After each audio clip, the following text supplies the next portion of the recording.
ಇವತ್ತು ನಾನು ಎಳ್ಳು ಮುರುಕು ಮಾಡೋದು ಹೇಗೆ ಅಂತ ತೋರಿಸಿಕೊಡ್ತಾ ಇದ್ದೀನಿ. ಎಲ್ಲರಿಗೂ ನಮಸ್ಕಾರ. ಆಹಾರ ಶ್ರೀ ಚಾನಲ್ಗೆ ತಮಗೆಲ್ಲರಿಗೂ ಸ್ವಾಗತ.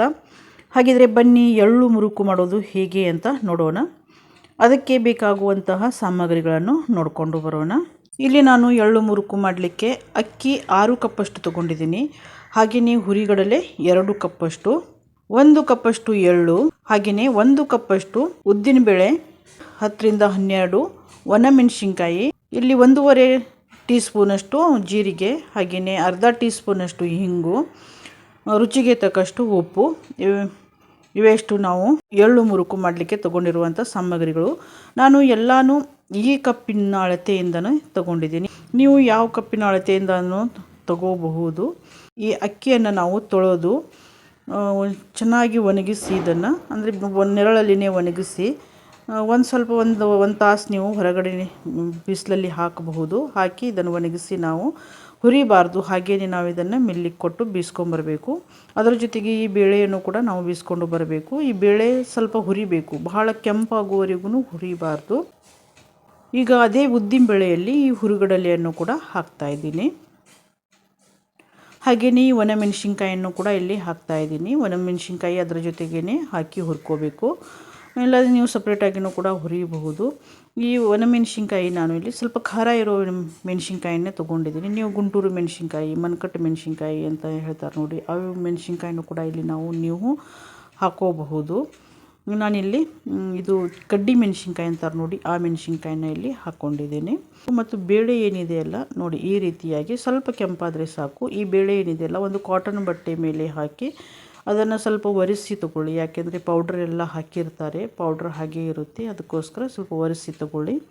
ಇದು ತಣ್ಣಗಾದ ನಂತರ ಹುರಿದಿದ್ದು, ಈಗ ನಾವೇನು ಅಕ್ಕಿ ತೊಳೆದು ಇಟ್ಕೊಂಡಿದ್ವಿ ಎಲ್ಲ ಒಣಗಿಸಿ, ಆ ಅಕ್ಕಿ ಮತ್ತು ಈ ಬೇಳೆ, ಹುರಿದಿದ್ದ ಬೇಳೆಯನ್ನು ಒಂದು ಡಬ್ಬದಲ್ಲಿ ಹಾಕಿ ನಾವು ಮಿಕ್ಸ್ ಮಾಡಿ ಇದನ್ನು ಬೀಸ್ಕೊಂಡು ಬರಬೇಕು. ಈಗ ಇಲ್ಲಿ ಮಿಕ್ಸ್ ಮಾಡಿ ನಾನು ಕೊಡ್ತಾಯಿದ್ದೀನಿ. ಈಗ ನಾನಿಲ್ಲಿ ಹಿಟ್ಟು ಮಾಡಿಕೊಂಡು ಬಂದಿದ್ದೀನಿ. ಒಣಮೆಣಸಿನ್ಕಾಯಿ ಏನಿದೆಯಲ್ಲ, ಇದು ಬೀಸ್ಕೊಡ್ಲಿಲ್ಲ ಅವರು, ಹಾಗೆಯೇ ಕೊಟ್ಟಿದ್ದಾರೆ. ಅವರು ಹಾಕಲ್ವಂತೆ ಗಿರಣಿಯಲ್ಲಿ. ಈಗ ಅದನ್ನು ನಾನು ಮಿಕ್ಸಿ ಜಾರ್ನಲ್ಲಿ ಹಾಕಿ ಪೌಡರ್ ಮಾಡ್ಕೊಳ್ತಾ ಇದ್ದೀನಿ.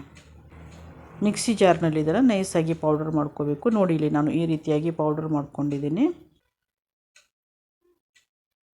ಒಂದು ಪರಾತ್ ತೊಗೊಂಡಿದ್ದೀನಿ. ಆ ಪರಾತ್ನಲ್ಲಿ ನಾನು ಈ ಹಿಟ್ಟನ್ನು ಸಾನಿಸ್ಕೊಳ್ತಾ ಇದ್ದೀನಿ.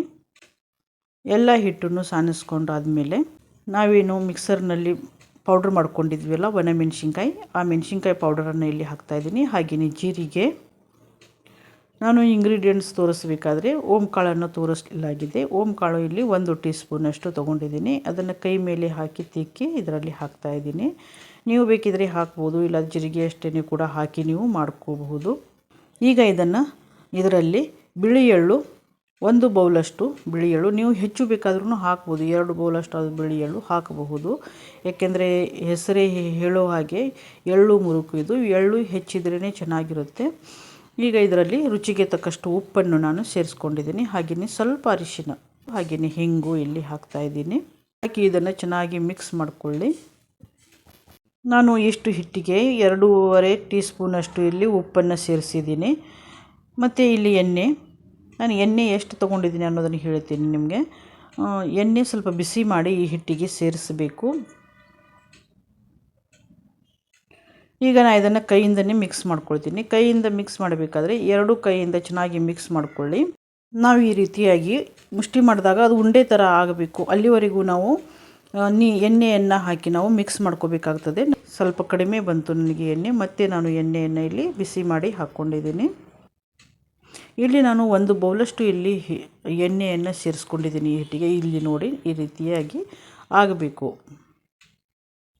ಈಗ ಮತ್ತೆ ಸ್ವಲ್ಪ ನನಗೆ ಕಡಿಮೆ ಆಗಿದೆ ಅನ್ನಿಸ್ತು ಉಪ್ಪು, ಅದಕ್ಕೆ ನಾನಿಲ್ಲಿ ಉಪ್ಪು ಸೇರಿಸ್ಕೊಳ್ತಾ ಇದ್ದೀನಿ. ಸೇರಿಸ್ಕೊಂಡು ಚೆನ್ನಾಗಿ ಮಿಕ್ಸ್ ಮಾಡ್ಕೋಬೇಕು. ಇದರಲ್ಲಿಂದ ಅರ್ಧ ಹಿಟ್ಟನ್ನು ನಾನು ತೆಗೆದಿಟ್ಕೊಳ್ತಾ ಇದ್ದೀನಿ. ಅರ್ಧ ಹಿಟ್ಟಿಂದ ನಾನು ಈ ಮುರುಕು ಮಾಡ್ತಾಯಿದ್ದೀನಿ. ನಿಮಗೆ ಬೇಕು ಅಂತ ಅನಿಸಿದರೆ ಇದರಲ್ಲಿ ಸ್ವಲ್ಪ ಅಡುಗೆ ಸೋಡಾನು ಕೂಡ ಸೇರಿಸಿ ನೀವು ಮಾಡ್ಕೋಬಹುದು. ಅಡುಗೆ ಸೋಡಾ ಸೇರಿಸೋದ್ರಿಂದನೂ ಕೂಡ ಹಗೂರ ಮತ್ತು ಪೊಳ್ಳು ಆಗುತ್ತೆ ಈ ಮುರುಕು. ಈಗ ಸ್ವಲ್ಪ ನೀರು ಹಾಕಿ ಹಿಟ್ಟನ್ನು ಕಲಿಸ್ಕೋಬೇಕು ನಾನು ತಣ್ಣೀರನ್ನೇ ಹಾಕಿ ಇಲ್ಲಿ ಹಿಟ್ಟು ಕಲಿಸ್ಕೊಳ್ತಾ ಇದ್ದೀನಿ. ಒಮ್ಮೆಲೆ ಹೆಚ್ಚು ನೀರು ಹಾಕಿ ನಾದಲಿಕ್ಕೆ ಹೋಗಬೇಡಿ. ಯಾರೆಲ್ಲ ನನ್ನ ಚಾನಲ್ನ ಸಬ್ಸ್ಕ್ರೈಬ್ ಮಾಡದೆ ನೋಡ್ತಾ ಇದ್ದೀರಾ, ದಯವಿಟ್ಟು ಎಲ್ಲರೂ ಸಬ್ಸ್ಕ್ರೈಬ್ ಮಾಡಿ. ಇಲ್ಲಿ ನೋಡಿ, ನಾನು ಈ ರೀತಿಯಾಗಿ ಹಿಟ್ಟು ನಾದ್ಕೊಂಡಿದ್ದೀನಿ. ಹಾಗೆಯೇ ನಿಮ್ಮ ಅನಿಸಿಕೆಗಳನ್ನು ಕಮೆಂಟ್ ಮಾಡಿ ಮತ್ತು ಒಂದು ಲೈಕನ್ನು ಕೂಡ ಕೊಡಿ. ಚಕ್ಲಿ ಹೊರಳು ತೊಗೊಂಡಿದ್ದೀನಿ.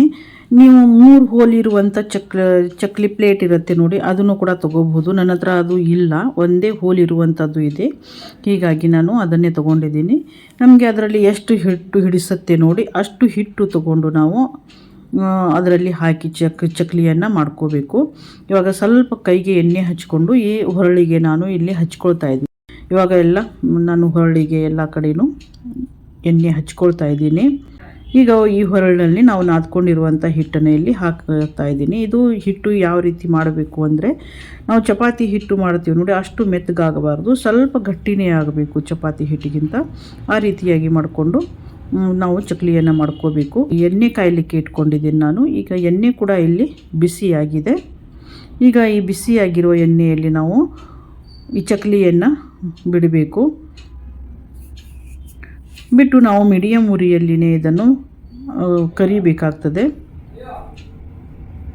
ನಾನು ಉರಿ ಎಷ್ಟು ಇಟ್ಕೊಂಡಿದ್ದೀನಿ ಅನ್ನೋದನ್ನು ಕೂಡ ನಿಮಗೆ ತೋರಿಸ್ತೀನಿ. ದಯವಿಟ್ಟು ವಿಡಿಯೋವನ್ನು ಸ್ಕಿಪ್ ಮಾಡದೆ ನೋಡಿ. ಈಗ ಇದನ್ನು ತಿರುಗಿಸಿ ಹಾಕ್ತಾ ಇದ್ದೀನಿ.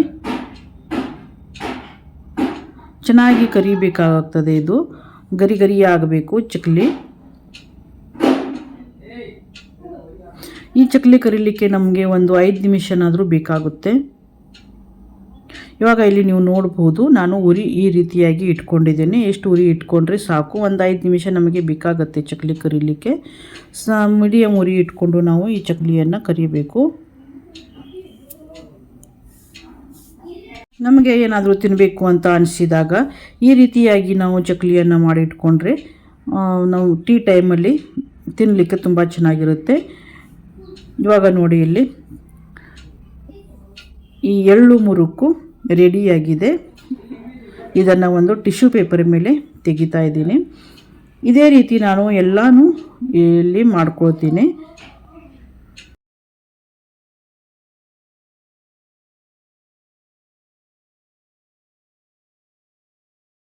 ಈಗ ಇಲ್ಲಿ ನೋಡಿ, ಎಲ್ಲ ನಾನು ಮುರುಕು ಮಾಡ್ಕೊಂಡಿದ್ದೀನಿ. ಅದರಲ್ಲಿ ಚಕ್ಲಿನೂ ಕೂಡ ನಾನು ಮಾಡ್ಕೊಂಡಿದ್ದೀನಿ.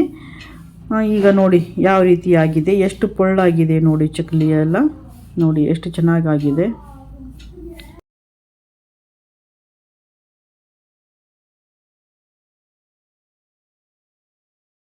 ಗರಿ ಗರಿಯಾದಂತಹ ಎಳ್ಳು ಮುರುಕು ಇಲ್ಲಿ ರೆಡಿಯಾಗಿದೆ.